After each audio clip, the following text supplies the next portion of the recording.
വൈഖരീരൂപ വിശേഷേണ ഖരമായത് എന്നാണ് വൈഖരി എന്ന പദത്തിൻ്റെ അർത്ഥം. വിഖരൻ എന്ന പ്രാണനിൽ നിന്നും ഉണ്ടായതുകൊണ്ട് വൈഖരി എന്നു നാമം ലഭിച്ചു.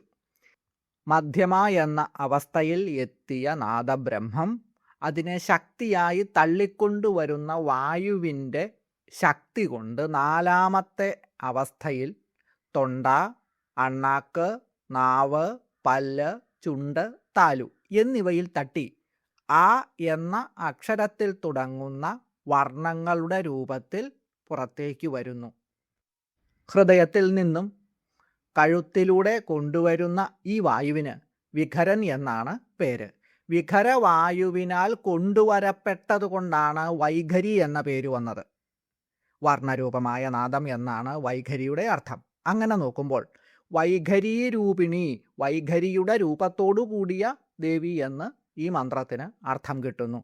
ശബ്ദത്തിൻ്റെ നാലാമത്തെ ഘട്ടമായ ഭാഷണ രൂപത്തിലുള്ള അമ്മയെ വാഗ്ദേവതകൾ വൈഖരിയുടെ രൂപത്തിൽ സ്തുതിക്കുന്നു. നമ്മുടെ സംസാരത്തിൽ കേൾക്കുന്ന അക്ഷരങ്ങളുടെ രൂപത്തിലുള്ള ശബ്ദമാണ് വൈഖരി രൂപത്തിലുള്ള ആ ദേവി. ഓം വൈഖരീരൂപായൈ നമഃ. ഓം